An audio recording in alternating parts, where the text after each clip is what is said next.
কত বড় ঝুঁকির মধ্যে আছি। দেশের প্রধান বিমানবন্দর একমাত্র, যার কোনো বিকল্প নেই।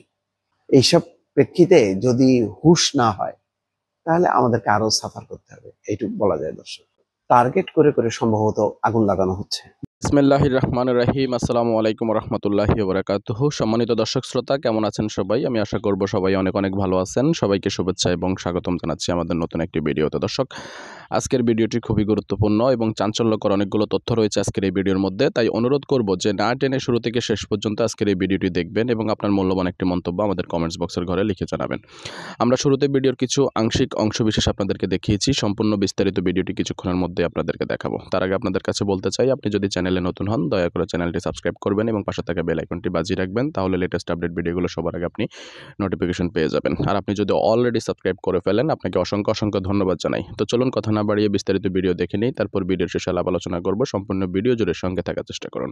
যাক, অনেক চেষ্টার পর শেষ পর্যন্ত বিমানবন্দরের যে কার্গো ভিলেজের আগুন নিয়ন্ত্রণে আনা হয়েছে এবং রাত থেকেই বলা হচ্ছে রাত 9টা থেকেই ফ্লাইট চলাচল করবে। ঢাকা আন্তর্জাতিক বিমানবন্দরের কার্গো ভিলেজের আগুন সম্পূর্ণ নিয়ন্ত্রণে আনা হয়েছে। রাত 9টা থেকে ফ্লাইট চলাচল শুরু হবে বলে জানিয়েছে বেসরকারি বিমান চলাচল কর্তৃপক্ষ। শনিবার রাত 8টা 40 মিনিটে গণমাধ্যমে পাঠানো এক বিবৃতিতে একথা জানানো হয়েছে। বিবৃতিতে বলা হয়েছে, আজ দুপুর 2টা 15 মিনিটে কার্গো ভিলেজে অগ্নিকাণ্ডের ঘটনা ঘটে। ফায়ার সার্ভিস ও বিমানবন্দর কর্তৃপক্ষের দ্রুত এবং সমন্বিত পদক্ষেপে আগুন নিয়ন্ত্রণে আনা হয়েছে। এই ঘটনায় কোনো নিহতের ঘটনা ঘটেনি, আহত হয়েছে কয়েকজন। আগুন সম্পূর্ণ নিয়ন্ত্রণে আনা হয়েছে জানিয়ে বিবৃতিতে বলা হচ্ছে, ফায়ার সার্ভিস এবং বিমানবন্দর কর্তৃপক্ষের সঙ্গে ঘনিষ্ঠভাবে সমন্বয় করে নিশ্চিত করা যাচ্ছে যে আগুন সম্পূর্ণ নিভে গেছে। রাত 9টা থেকে সব ফ্লাইট কার্যক্রম পুনরায় চালু করা হবে। বেসরকারি বিমান চলাচল, পরিবহন এবং পর্যটন মন্ত্রণালয়ের উপদেষ্টা নিজে বিমানবন্দরে অবস্থান করে পরিস্থিতি নিবিড়ভাবে পর্যবেক্ষণ করেছেন। সংশ্লিষ্ট সব সংস্থার সঙ্গে ঘনিষ্ঠ সমন্বয় করে প্রয়োজনীয় সকল কার্যক্রম নেওয়া হয়েছে। যাক, এই ঘটনা কিভাবে ঘটনা ঘটলো তার কারণ অনুসন্ধান করা হবে, সবই ঠিক আছে। আপাতত স্বস্তি। এটা কিন্তু একটা বড় একটা ধাক্কা দিয়ে গেল যে কার্গো ভিলেজ এমন এক জায়গায় যেখানে আগুন লাগলে বিমানবন্দর বন্ধ হয়ে যায়। আরেকটা শিক্ষা হলো যে দেশের একমাত্র বিমানবন্দর আর ঢাকার একমাত্র আন্তর্জাতিক বিমানবন্দর বন্ধ হয়ে গেলে সেটা যে ওই চট্টগ্রামে যে নামতে হয় আর কোনো বিকল্প নেই।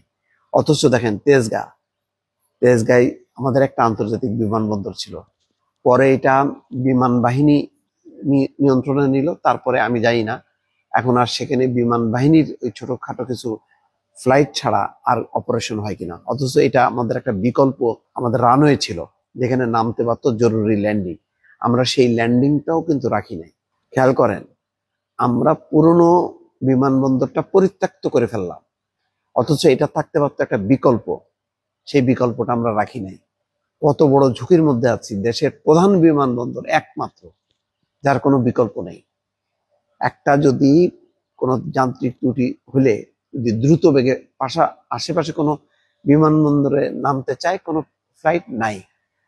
যেটা ছিল আমরা সেটা ধ্বংস করে ফেলছি। এই ঘটনা থেকে আল্লাহর রহমতে এটা কি কোনো বিকল্প কোনো ব্যবস্থাপনা করা যাবে কিনা? প্রতিটা ঘটনাই তো মানুষের জীবনে একটা শিক্ষা হয় যে ঠিক আছে, একটা ঘটনা ঘটে গেল, আমরা বুঝতে পারিনি, কিন্তু এই যে ঘটনা ঘটলো নাকের ডকার সামনে দিয়ে চলে গেল, আরো বড় যদি কিছু হয়, স্বয়ং যদি বিমানবন্দরেই যদি এরকম অগ্নিকাণ্ডের ঘটনা ঘটে বা অন্য কোনো দুর্ঘটনা ঘটে, তাহলে আমাদের কাছের আর এয়ারপোর্ট কোথায় নেই? তাহলে তেজগাঁটাকে আমাদের চালু করা উচিত কিনা? বিমান বাহিনীর সাথে জয়েন্টলি এটা আবার অপারেশন করা যায় কিনা? অথচ আমার নিজে মনে আছে অনেক ছোটবেলা একদম, তখন দেখতাম যে বড় বড় ফ্লাইট নামতো। এটাই ছিল তেজগাঁর প্রধান বিমানবন্দর, ঢাকা আন্তর্জাতিক বিমানবন্দর। সেটা আমরা কেন ধ্বংস করে দিলাম আল্লাহ মাহফুজ জানেন। এইসব প্রেক্ষিতে যদি হুঁশ না হয় তাহলে আমাদেরকে আরো সাফার করতে হবে, এইটুকু বলা যায়। দর্শক দেখেন, আমি আগেই বলেছিলাম যে খুব টার্গেট করে করে সম্ভবত আগুন লাগানো হচ্ছে, যার কারণে হযরত শাহজালাল বিমানবন্দর, ঢাকার একমাত্র আন্তর্জাতিক বিমানবন্দরটা বন্ধ হয়ে গেল। বিকল্প হলো চট্টগ্রাম, বহুদূর, কাছাকাছি আর কোনো বিমানবন্দর নেই আন্তর্জাতিক মানের যেখানে ল্যান্ড করতে পারে। এটাও একটা শিক্ষা যে শুধুমাত্র একটা বিমানবন্দর থাকলে যে কি বিপর্যয় হয় আজকে কিন্তু বোঝা গেল। কার্গো ভিলেজে আগুনই নেভানো গেল না, 3-4 ঘন্টা পরেও, 2:30-3টার সময় হওয়ার পরে এখনো পর্যন্ত একই অবস্থা। ধোয়ার কুণ্ডলি দেখেছেন, ভয়ঙ্কর অবস্থা।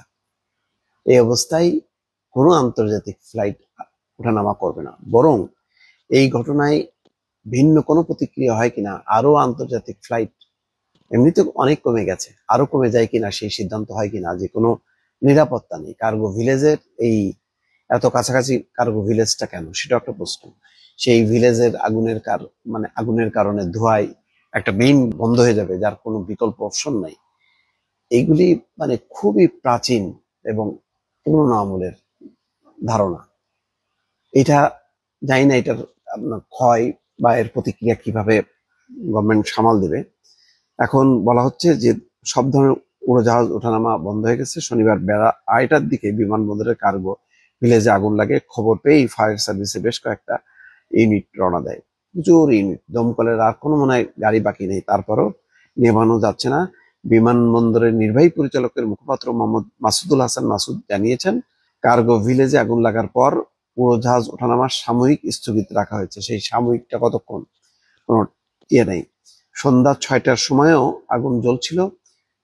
13টি ফায়ার স্টেশনের 37টি ইউনিট আগুন নেভাতে কাজ করছে বলে ফায়ার সার্ভিস জানিয়েছে। ওই ইপিজেড এর আগুন নেভাতে লাগলো 17 ঘন্টা। এটা কত ঘন্টা লাগবে আল্লাহ জানে। বিমানবন্দরের কার্গো ভিলেজের যেই অংশে আগুন লেগেছে সেখানে আমদানি করা পণ্য রাখা হয়েছে।